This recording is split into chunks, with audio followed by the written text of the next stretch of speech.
அஸ்ஸலாமு அலைக்கும் வரஹ்மத்துல்லாஹி வபரகாத்துஹு. அன்பார்ந்த சகோதரர்களே, இறுதி நபித்துவத்தை பற்றி ரசூல் ஸல்லல்லாஹு அலைஹி வஸல்லம் அவர்கள் சொல்லுகிற போது, தான் இறுதி நபி என்பதற்கு ஒவ்வொரு வார்த்தையாக அழகாக தெளிவாக பயன்படுத்தி சொல்கிறார்கள். அதே போல தான் ரசூலுல்லாஹி ஸல்லல்லாஹு அலைஹி வஸல்லம் அவர்கள் பயன்படுத்திய வார்த்தைகள் ஒன்றுதான் அன ஆஹிருல் அன்பியா, நான் நபிமார்களில் இறுதியானவன் என்ற அந்த வார்த்தையும் ரசூலுல்லாஹ் பயன்படுத்திய செய்தி நாம் பார்க்கிறோம். சஹீஹ் முஸ்லிமிலே 1394வது ஹதீஸிலே இந்த செய்தி வந்திருப்பதை பார்க்கிறோம். ரசூல் ஸல்லல்லாஹு அலைஹி சொல்கிறார்கள், ஃபைன்ன ரசூலல்லாஹி ஸல்லல்லாஹு அலைஹி வஸல்லம் ஆஹிருல் அன்பியா வ இன்ன மஸ்ஜிதஹு ஆஹிரு மசாஜித். இதை அபூ ஹுரைரா ரலியல்லாஹு அன்ஹு ரிவாயத் செய்கிறார்கள் இந்த ஹதீஸை. ரசூல் ஸல்லல்லாஹு அலைஹி வஸல்லம் அவர்களுடைய பள்ளிவாசலில் தொழுவது 1000 தொழுகையை விட சிறந்தது என்று சொல்லிவிட்டு இந்த செய்தியை சொல்கிறார்கள். ரசூல் ஸல்லல்லாஹு அலைஹி வஸல்லம் நபிமார்கள் இறுதியானவர், அவருடைய மஸ்ஜிதால் மஸ்ஜிதுகளிலே இறுதியான மஸ்ஜித் என்று சொன்ன அந்த செய்தியை பார்க்கிறோம். அப்போ இந்த இடத்துல இந்த அர்த்தம் என்ன என்று சொன்னால், மஸ்ஜித் என்பது ரசூல் ஸல்லல்லாஹு அலைஹி வஸல்லம் அவர்கள் ஹயாத்தோடு இருக்கிற போது மஸ்ஜிது நபவியை தவிர மதீனாவில் பல பள்ளிவாசல்கள் இருந்தன. அதே போல் உலகம் பூரா இன்றைக்கு வரைக்கும் பல பள்ளிவாசல்கள் மஸ்ஜிதுகள் இருக்கின்றன. அவன் ரசூல்லா என்ன சொன்னார்கள், இதுதான் எனது இறுதி மஸ்ஜித் என்றார். அப்படி என்றால் இதற்கு பிறகு மஸ்ஜித் கட்டப்படுமா கட்டப்படாதா என்ற அந்த கேள்வியெல்லாம் ரசூல்லா சொன்னது. இப்போ நபிமார்களில் இறுதியானவன் நான், எனவே இந்த மஸ்ஜிதிலே இறுதி மஸ்ஜித் என்னுடைய இந்த மஸ்ஜித் தான் என்று சொல்கிறார்கள். அதாவது உதாரணம் பைத்துல் மக்தஸ் கட்டியது, அந்த ஒரு மஸ்ஜிதுக்கு சிறப்பு இருக்குது. அதே மாதிரி மஸ்ஜித் ஹராம், இப்ராஹிம் அலைஹிஸ்ஸலாம் இஸ்மாயில் அலைஹிஸ்ஸலாம் புல நிர்மாணம் செய்வதில் அதில் ஒரு சிறப்பு இருக்குது. அதே போல தான் ரசூலுல்லாஹ் சொல்கிறார்கள், என்னுடைய இந்த மஸ்ஜித் மஸ்ஜிது நபி என்று நாங்கள் சொல்கிறோம், அதாவது ரசூலுல்லாஹுடைய மஸ்ஜித் என்று சொல்கிறோம். இந்த மஸ்ஜித் சிறப்புக்குரிய மஸ்ஜித்.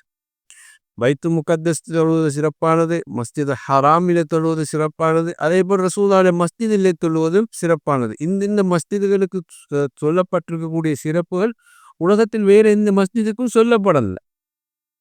வேற எந்த மஸ்ஜிதிற்கும் இந்த சிறப்பு சொல்லப்பட, இந்த மஸ்ஜித் தொழுந்தால் உங்களுக்கு 100 நன்மை, இந்த மஸ்ஜித் தொழுந்தால் 500 நன்மை, இந்த மஸ்ஜித் தொழுந்தால் 800 நன்மைன்னு அப்படி ரசூலுல்லாஹ் சொல்லல. எந்த மஸ்ஜிதுக்கு சிறப்பு சொன்னாங்க, பைத்துல் முகத்தஸ் தொழுவது சிறப்பென்றார்கள்.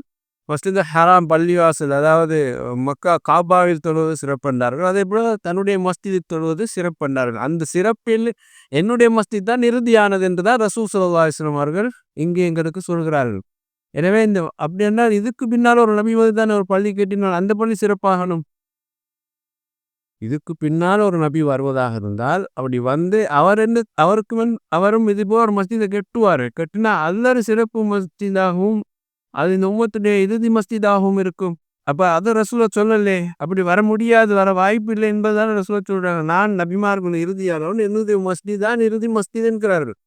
அப்போ அந்த இறுதி நபி என்பதும் இப்படிதான் புரிந்து கொள்ளணும். நபிக்கு பிறகு நபி வரமாட்டார். நான் அமைத்திருக்கக்கூடிய இந்த மஸ்ஜித், இதனுடைய சிறப்பு, இந்த தொழுவதனால் ஏற்படக்கூடிய சிறப்பு நன்மைகள், இது போல இன்னொரு மஸ்ஜித் உலகத்தில் வர முடியாது, வர வாய்ப்பு இல்லை என்பதை ரசூல் ஸல்லல்லாஹு அலைஹி வஸல்லம் அவர்கள் இரண்டையும் இணைத்ததாகவே சொல்கிறார்கள். அப்போ இந்த உம்மத் தெளிவாக புரிந்து கொள்ள செய்தி, இதை விட அழகாக சொல்ல வேண்டிய தேவை இல்லாத அளவுக்கு அல்லாஹ்வுடைய ரசூல் ஸல்லல்லாஹு அலைஹி வஸல்லம் அவர்கள் இந்த விஷயத்தை நமக்கு சொல்லி தந்துவிட்டு போயிருக்கிறார்கள் என்பதை நாம் புரிந்து கொள்ள வேண்டும். அதே போல் ரசூல் ஸல்லல்லாஹு அலைஹி வஸல்லம் அவர்கள் சொல்கிறார்கள், இன்னும் ஒரு ரிவாயத்திலே ரசூலுல்லாஹ் இறுதி நபியாக வந்தார். எனவே இறுதி ஒரு மஸ்ஜித், அந்த சிறப்புக்குரிய மஸ்ஜித் இந்த பூமியிலே உருவாக்கப்பட மாட்டார். அதே நேரம் ஈசா அலைஹிஸ்ஸலாம் அவர்கள் இந்த உலகத்துக்கு வர இருக்கிறார்கள். அல்லாஹ் தஆலா சொல்கிறார், இன்னஹு லஇல்மு ஸாஅ, உலக அழிவின் ஒரு அடையாளமாக அவர் இருக்கிறார் என்று தன் திருமறை குர்ஆனில் அல்லாஹ் சொல்கிறார். அப்போ ரசூல் ஸல்லல்லாஹு அலைஹி வஸல்லம் அவர்கள் கூட ஈசா அலைஹிஸ்ஸலாம் வருவார்கள், நீதமாக நியாயமாக அவர்கள் ஆட்சி செய்வார்கள். அவருடைய கொள்கையின் பேரால் உருவான கொள்கைகளை அவர் இல்லாமலாக்குவார். நிறைய விஷயங்களை ரசூலுல்லாஹ் என்ன சொல்லியிருக்கிறார்கள், தெளிவுபடுத்தியிருக்கிறார்கள். ஈசா அலைஹிஸ்ஸலாம் திமிஷ்கில் இறங்குவார்கள். அப்போ அந்த நேரம் தொழுகைக்குரிய நேரமாக இருக்கும். அந்த தொழுகைக்குரிய நேரத்தில் முஸ்லீம் படை தயாராகி இருப்பார்கள். இப்படி ஈசா நபியுடைய வருகையோடு தொடர்பான நிறைய செய்தியை சொல்கிறார். தொழுகை புனித பிறகு ஈசா அலைஹிஸ்ஸலாம் தஜ்ஜாலை தேடி சென்று தஜ்ஜாலை கொல்லுவார்கள் என்ற அந்த செய்தியெல்லாம் சொல்லியிருக்கிறார்கள். அப்போ ஈசா அலைஹிஸ்ஸலாம் என்று ஒருவர் வர இருக்கிறார் என்பதை நாம் புரிந்து கொள்கிறோம். இப்போ ஈசா அலைஹிஸ்ஸலாம் ரசூலுல்லாஹ்க்கு முன்னால் பனூ இஸ்ரவேல் சமூகத்துக்கு அனுப்பப்பட்ட ஒரு இறை தூதர் தான். மூசா அலைஹிஸ்ஸலாத்துடைய பரம்பரையிலே வந்த இறுதி நபி அவர் தான். மூசா நபி பனூ இஸ்ரவேல் சமுதாயத்துக்கு இறுதி நபி ஈசா அலைஹிஸ்ஸலாம். ஆனால் மொத்த முஸ்லிம் அல்லாஹ் அனுப்பிய இறுதி நபி யாருன்னா ரசூல் ஸல்லல்லாஹு அலைஹி வஸல்லம் இறுதி நபி.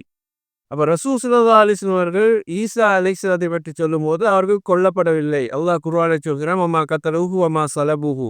யூதர்கள் அவரை கொல்லவும் இல்லை, சிலுவையில் அறையவும் இல்லை, மாறாக அல்லாஹ் தன்பால் அவரை உயர்த்தி கொண்டான் என்று சொல்கிறான். அப்போ உயர்த்தி கொள்ளப்பட்ட அந்த இறை தூதர் ஈசா அலைஹிஸ்ஸலாம் அவர்களை இந்த உலகம் அழிவதற்கு ஒரு அடையாளமாக அல்லாஹ் தஆலா அனுப்பி வைப்பான் என்பதை ரசூலுல்லாஹ் சொல்கிறார்கள். குர்ஆன் நமக்கு சொல்கிறது.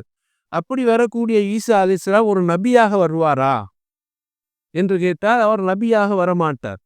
அவர் ஏற்கனவே நபியாக வந்துவிட்டு போனவர் தான். அவரால் முடிக்க வேண்டிய ஒரு பணி ஒன்று இருக்குது இந்த பூமியில். அதை நிறைவு செய்வதற்காக வேண்டி வருவார். அது என்ன பணி என்றால் புதிதாக ஒரு வேதத்தை எடுத்துக்கொண்டு அவர் வரமாட்டார். புதிய ஒரு மார்க்கத்தை சொல்வதற்கு அவர் ஒரு இறை தூதராக வரமாட்டார். இருக்கிற மார்க்கத்தை நிலைநாட்டுவதற்காக வருவார். ரசூல் ஸல்லல்லாஹு அலைஹி வஸல்லம் அவர்கள் இந்த உலகத்திலே இந்த மார்க்கத்தை எப்படி இந்த உம்மத்து கொடுத்து விட்டு போனார்களோ அந்த அடிப்படையில் இந்த பூமியிலே அந்த மார்க்கத்தை இந்த இஸ்லாத்தை நிலைநிறுத்துவதற்காக வேண்டி அவர் வருவார். அந்த போராட்டங்கள் இந்த பூமியில் நடக்கும். அது ரசூல் ஸல்லல்லாஹு அலைஹி வஸல்லம் அவர்கள் எங்களுக்கு மிக தெளிவாக சொல்கிறார்கள். கைஃப அன்தும் இதா நஸல ஃபீக்கும் இப்னு மர்யம் அம்மாக்கும் மின்கும் என்று தொடங்கக்கூடிய சஹீஹுல் முஸ்லிமிலே 155வது ஹதீஸாக வரக்கூடிய இன்னும் பல நூல்களில் வரக்கூடிய ஹதீஸ்கள் இருக்கின்றன.